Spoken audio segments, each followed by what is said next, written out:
नमस्कार दोस्तों, स्वागत है आप सबका इन्वेस्टर एकेडमी चैनल में, जहां आपको मिलती है निवेश करने की और इन्वेस्टमेंट की सभी यूज़फुल टिप्स एंड ट्रिक्स। दोस्तों, आज का हमारा टॉपिक है हम कैसे पैसा सेव करें, हाउ टू सेव मनी। मैं यहां पर आपको कुछ स्मार्ट टिप्स सेव मनी के लिए बताने जा रहा हूं, जिससे आपकी life lasting money saving tricks साबित हो सकती है। तो इस टिप्स में आप कोशिश कीजिए कि इन्हें ध्यान से देखिए। और जैसा कि आज हम अपनी डेली लाइफ में देखते हैं कि सभी लोगों को ज़रूरत है अपनी फाइनेंशियली फ्रीडम तैयार करने की। जैसे कि हम जानते हैं हर चीज़ के लिए हमें पैसे की बहुत सख्त ज़रूरत है, लेकिन हम हमारे गोल्स को अचीव नहीं कर पाते। हमारी फैमिली नीड्स हैं, किसी को कार खरीदनी है, किसी को घर लेना है, किसी को एजुकेशन के लिए, किसी के मेडिकल एक्सपेंसेस है।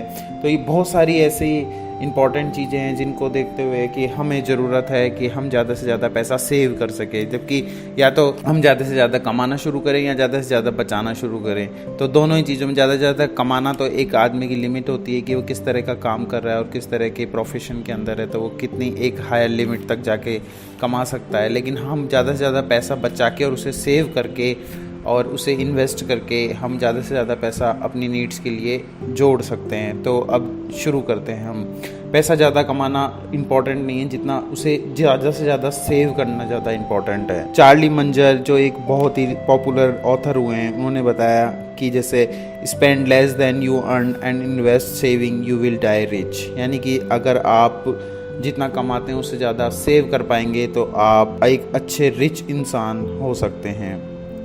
जहाँ तक हो सके इन मेरी टिप्स पे आप ध्यान दीजिए। और तो छोटी छोटी सी सेविंग्स है हमारी ज़िंदगी में जो हम कहीं ना कहीं छोड़ देते हैं या फिर हम नहीं करते हैं, तो उन सभी को टिप्स को आप अप्लाई कीजिए अपने जीवन में। मैं दावे से कहता हूँ कि आपकी फाइनेंशियल जो पावर है वो धीरे धीरे इंक्रीज़ होती जाएगी। ये कुछ बेस्ट मनी सेविंग ट्रिक्स मैं आपके लिए छोटी छोटी सी लेके आया हूँ। तो ये अगर इन चीज़ों को आप फॉलो करते हैं तो डेफिनेटली आपके एक लॉन्ग टर्म काफ़ी अच्छा आपके लिए गोल तैयार होता है और धीरे धीरे काफ़ी सारी चीज़ें सुधरती जाती है और काफ़ी सारा पैसा आप रख सकते हैं। तो आइए चलिए शुरू करते हैं।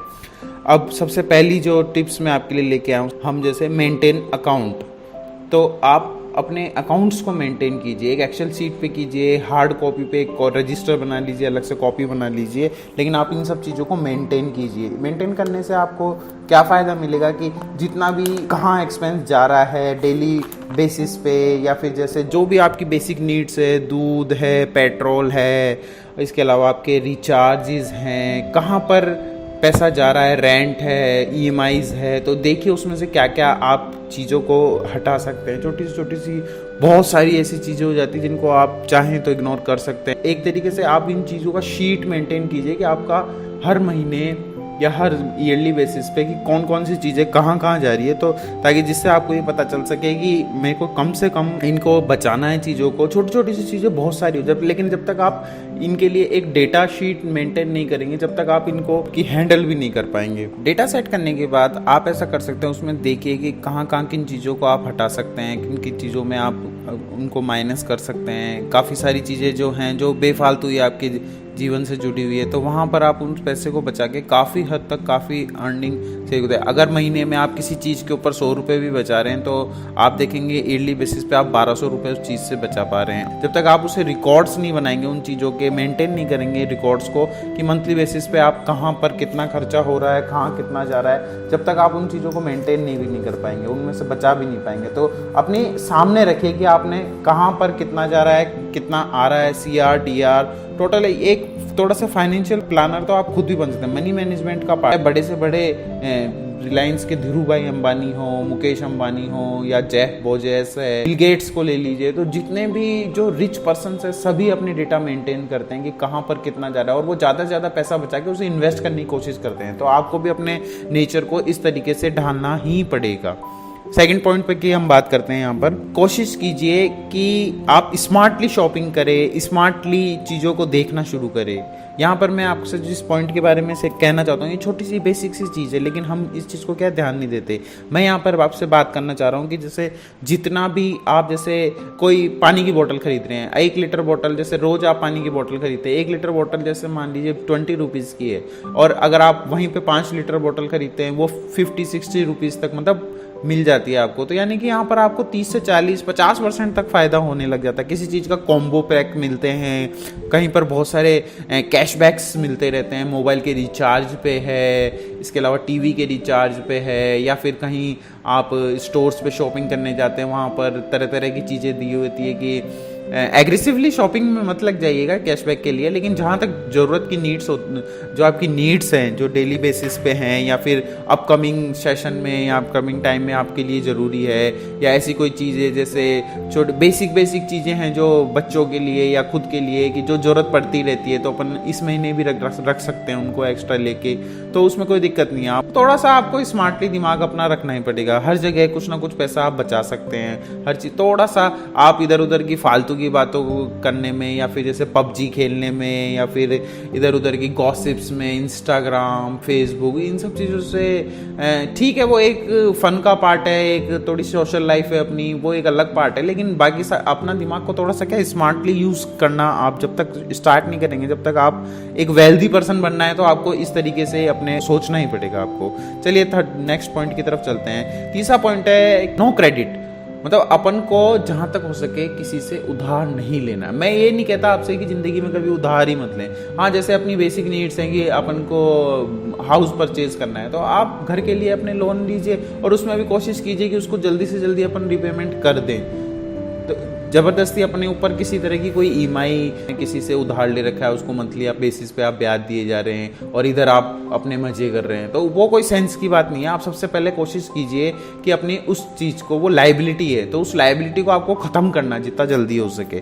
तो आप कोशिश कीजिए कि अपनी उस लाइबिलिटी को आप ख़त्म कर दे जितना जल्दी हो सके। बहुत छोटे छोटे से ऐसे पॉइंट है, जैसे कि आप चाहते हैं कि जैसे नई बाइक लानी है, आपकी बाइक पुरानी हो गई है, अगर जैसे कोशिश कीजिए उसका 2-3 हज़ार रुपये में उसमें सर्विसिंग मेंटेनेंस करवा के अगर उसका काम चल सकता है, तो जरूरी नहीं है कि आप उसको नहीं लाए। 2-3 हज़ार रुपये में आप जबरदस्ती नहीं है कि माई की इसलिए कि नहीं चलो काफ़ी पुरानी हो गई है, वो कोई सेंस नहीं है। कि आपका मोटिव हमेशा एक फाइनेंशियल प्लानिंग के ऊपर होना चाहिए, इस पे नहीं होना चाहिए कि हाँ हमें शौक भी करने हैं और XYZ इन सब चीज़ों के ऊपर, कि अपन को किसी को शो ऑफ नहीं करना। आप ज़्यादा से ज़्यादा 1 लाख की बाइक लिएंगे, 2 लाख की लिएंगे, लेकिन यहाँ पर ऐसे भी लोग जो 5 लाख 10 लाख की भी बाइक लेके घूम रहे हैं, तो आप किससे कहाँ तक कंपैरिजन करते रहेंगे। तो ये कंपैरिजन वाली जो आपकी सोच है उस चीज़ से आप बाहर आइए और कोशिश कीजिए जहाँ तक हो सके बहुत ही रेयर केस में किन्हीं चीज़ों के लिए अपने लोन लेना चाहिए, क्रेडिट पे कोई पैसा लेना चाहिए। हाँ, एजुकेशन लोन है, आप अपनी पढ़ाई के लिए लेना चाहते हैं, वो एक ठीक चीज़ है, घर के लिए, अपने घर के लिए। और एक बात मैं कहता हूँ, सबके पास अपना खुद का घर जरूर होना चाहिए,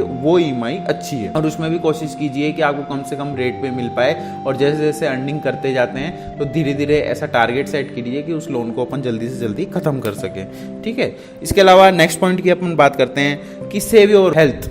हेल्थ है तो वेल्थ है, अगर हेल्थ ही खराब होगी तो उस वेल्थ की भी किस काम की। तो सबसे बड़ा सुख तो यही है कि निरोग काया। तो जब तक आप खुद स्वस्थ नहीं रहेंगे तो फिर उससे बढ़कर तो और क्या ही हो सकता है, वो पैसा भी किस काम का। क्योंकि ओवरऑल जाना तो अपन को खाली आती है, पैसा चाहे कितना ही जोड़ लें अपन, चाहे मुकेश अंबानी हो, चाहे बिल गेट्स हो, कोई भी हो, जाना तो ऐसे ही पड़ेगा, चाहे कितनी संपत्ति आपने अर्न करी हो, उससे कोई सेंस वाली बात नहीं है। तो इसलिए सबसे बड़ा वेल्थ तो यही है कि हेल्थ को मैनेज किया जाए।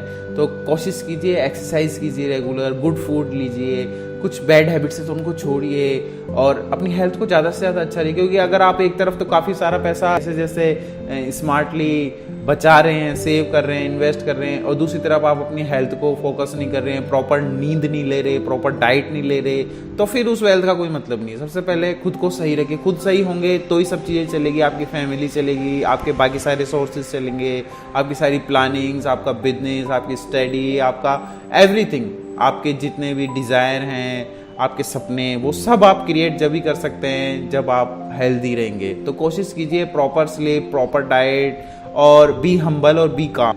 नेक्स्ट पॉइंट की तरफ बात करते हैं, लीव बैड हैबिट्स। ये पॉइंट कुछ ना कुछ हेल्थ से जुड़ता मिलता ही है कि आप जब तक अपनी हैबिट्स को चेंज नहीं करेंगे तब तक कुछ नहीं हो सकता।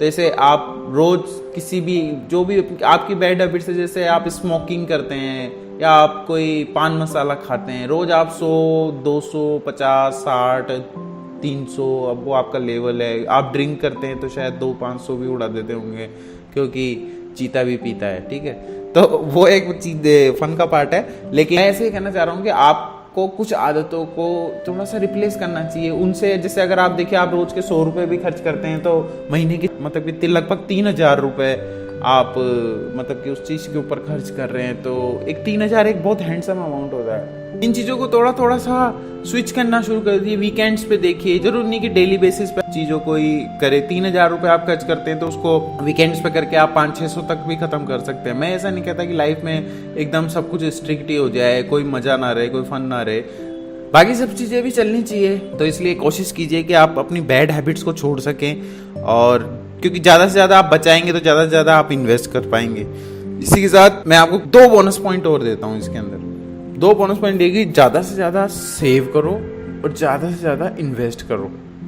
जब तक आप सेव नहीं करोगे तब तक इन्वेस्ट करोगे, क्योंकि आप कितना ही कमा लो, आप अपनी बेसिक नीड्स को उसी तरह डिजाइन कर लेते हैं। आप 20,000 कमाओ, चाहे 30,000 कमाओ, चाहे 50,000 कमाओ, कितना ही कमा लो, आप अपने जो खर्चे को आप उसी तरीके से फैलाते चलते हैं। तो वो 50,000 भी कम है, वो 1 लाख भी कम होगा, वो 2 लाख भी कम होगा, और वो 10 लाख भी कम होंगे। तो आप कोशिश कीजिए उसी में से हर महीने, जैसे आप इन्वेस्टमेंट के बहुत सारे ऑप्शंस हैं। जैसे अगर आप एग्रेसिव इन्वेस्टर ना हो तो आप जैसे पीपीएफ अकाउंट खुला सकते हैं, उसमें टैक्स रिबेट भी आपको मिलेगी। इसके अलावा जैसे उसमें 15 साल का लॉकिंग पीरियड है, तो काफ़ी अच्छा रहेगा कि आप बार बार बीच में 1-2 बार पैसा निकाल सकते हो आप उसमें से। और इससे रिलेटेड भी एक टॉपिक लेके भी आऊँगा मैं आपके लिए कि बेस्ट इन्वेस्टमेंट टॉपिक्स क्या क्या रहेंगे। आप चैनल को सब्सक्राइब जरूर कर लेना, मैं नई रिलेटेड, इससे रिलेटेड काफ़ी अच्छे टॉपिक्स लेके आता रहता हूँ। तो कोशिश कीजिए आप इन सब चीज़ों में काफ़ी अच्छा अपना वेटेज बना के रखें। पीपीएफ अकाउंट है, आजकल तो बैंक में खुद ही ऑटो एफडी के ऑप्शन भी आ गए हैं, तो फिक्स डिपॉजिट और ऑटो एफडी के ऑप्शंस भी हैं, तो उनके अंदर भी आप अपने अकाउंट खोल सकते हैं। बैंक खुद ही ऑटो एफडी कर लेता है, जिसमें आपको आराम से 6, 6.5, 7% तक का ब्याज मिल जाता है। तो आप इस तरह से उस पैसे को रखते हैं तो 7% ब्याज भी होता है, यानी कि हर 100 रुपये पे 7 रुपये आप हर साल कमा रहे हैं। और एक अगर बड़े अमाउंट पे आप इसको लेके जाएंगे तो काफ़ी ज़्यादा हो जाएगा। इसके अलावा पीपीएफ अकाउंट खुला सकते हैं, एनपीएस अकाउंट खुलते हैं, पोस्ट ऑफिस सेविंग स्कीम्स है। इसके अलावा जैसे अगर आप करना ही चाहते हैं तो इक्विटी के अंदर भी निवेश कर सकते हैं, शेयर बाजार के अंदर भी काफ़ी अच्छा एक्सपोजर आप ले सकते हैं। रिलेटेड वीडियोस मैं आपके लिए लेके आऊँगा ताकि आपके लिए थोड़ा सा इजी गोइंग हो जाएगा। और इसके अलावा एक पॉइंट और मैं आपको बताना चाहता हूँ, नेवर स्टॉप लर्निंग, कि आप अपनी ज़िंदगी में चाहे किसी एज के हो, लेकिन आप कभी भी रेगुलर मतलब अपने आप को ये मत सोचिए कि मैंने आज सब कुछ सीख लिया है, बस अब आज से मैंने सीखना बंद है। हमेशा बड़े बड़े जितने भी वेल्दी लोग हैं, जितने भी बड़े गुड ऑथर्स हैं, जितने भी बड़े मतलब जो भी बड़े लोग हैं, वो सब के सब कभी भी वो लर्निंग को स्टॉप नहीं करते। अपनी किताबें पढ़ते हैं, वो ई बुक्स लेते हैं, और मतलब नई नई चीज़ों के बारे में अपडेट रहते हैं कि बाजार में क्या चल रहा है, क्या हो रहा है, क्या नहीं हो रहा। तो वो इन सब चीज़ों को कभी नहीं छोड़ते। तो आप भी कभी भी मतलब स्टॉप मत कीजिए अपने आप को। एक कोर्स कंप्लीट हो गया, दूसरा लीजिए और कुछ कीजिए। डेली न्यूज़पेपर पढ़िए, ऑनलाइन फाइनेंशियल मार्केट में क्या चल रहा है, चारों तरफ आरबीआई है, अदर कंट्रीज से एक्सपोर्ट इंपोर्ट, टैक्सेशन, मतलब हर चीज़ के लिए अपडेटेड रहिए, अपने आप को एकदम अपडेटेड रखिए। उसी में से बहुत सारे ऐसे आइडियाज़ आपको मिलते जाएंगे, कभी कहाँ इन्वेस्ट कर दिया, कभी कहाँ। तो मतलब आपको हमेशा सीखते रहना है। अगर आप ऐसे डल होके पड़े रहेंगे तो कुछ नहीं होता। ज़माना उसी को सलाम करता है जो एकदम स्ट्रांगली बेसिस पे रेस्पॉन्ड करते हैं। तो इसलिए कोशिश कीजिए, हमेशा सीखते रहिए जितना हो सके। और जैसे छोटी छोटी चीज़ें जिनका ध्यान रखिए, अवॉइड एक्स्ट्रा शॉपिंग पे ध्यान मत दीजिए कि आप हर महीने पहुँच गए, मुझे रेड है मेरे पास है, ब्लू भी चाहिए, पिंक भी चाहिए, तो this is not good thing. छोटी छोटी सी सेविंग्स शुरू कीजिए जितना जल्दी हो सके, और चाहे से एक छोटी सी शुरुआत ही कीजिए कि हाँ मैं अब से ये SIP करा लेता हूँ, चाहे महीने के 1,000 रुपए की जोड़ना शुरू कीजिए। अगर आप देखेंगे लॉन्ग टर्म बेसिस पे काफ़ी अच्छा रिटर्न आप इसके अंदर से कमा के रख सकते हैं, लेकिन आपको शुरू इसको करना ही पड़ेगा।